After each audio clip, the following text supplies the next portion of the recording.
শনিবার দোকানে যখন বসেছিলাম আমার পেয়ে গেছিলো খুব খিদে, আর পায়েলের তাড়াতাড়ি পড়ানো হয়ে গেছিলো, যার ফলে ও আমার দোকানে খুব তাড়াতাড়ি চলে আসে এবং আমাকে একটা জিনিস নিয়ে এসে সারপ্রাইজ দেয়। সারপ্রাইজটা ছিল মোমো। আর এই শীতকালে গরম গরম মোমো যদি সন্ধেবেলায় খিদে পেটে কেউ কাউকে সারপ্রাইজ দেয় তাহলে কেমন লাগে তো আর বলার থাকে না। তো এই গরম গরম মোমো আমি দেখতে পেয়ে তো আমি তো খুবই খুশি, এবং দেখতেই পাচ্ছ এই শীতকালের সন্ধেবেলায় এই গরম মোমো একটা বিশেষ আনন্দ দান করে। তো যার ফলে এই মোমো খেয়ে তো প্রাণ ভরে গেল। ওদিকে পায়েলও খাওয়া শুরু করে দিল। দোকানের মধ্যে এরকম হঠাৎ করে পায়েল কিছু নিয়ে আসলে বেশ আমার ভালোই লাগে, কেননা আমি একা বসে থাকি আর অনেক সময় খুব খিদেও পায়। আর ও যখন হঠাৎ করে কোনো খাবার নিয়ে আসে বেশ সন্ধেটা জমেই যায়। মোমো খাওয়ার পর ও নিয়ে এসেছিলো, এটা হচ্ছে টাইফু। আমাদের এখানে পাওয়া যায়, এটাকে বলা হয় টাইফু।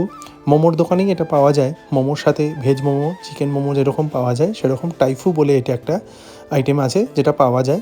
এটা আমরা অনেক দিন ধরেই খাচ্ছি, তো আমাদের কাছে এটা অজানা নয়। অনেকেই এটা তোমরা হয়তো জানো না, এটাকে বলা হয় টাইফু।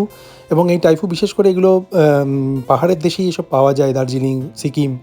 আর এটা হচ্ছে দেখতে পাচ্ছ শেফালি, এটাও এরকমই মোমোর দোকানেই পাওয়া যায়, এটাকে বলা হয় শেফালি।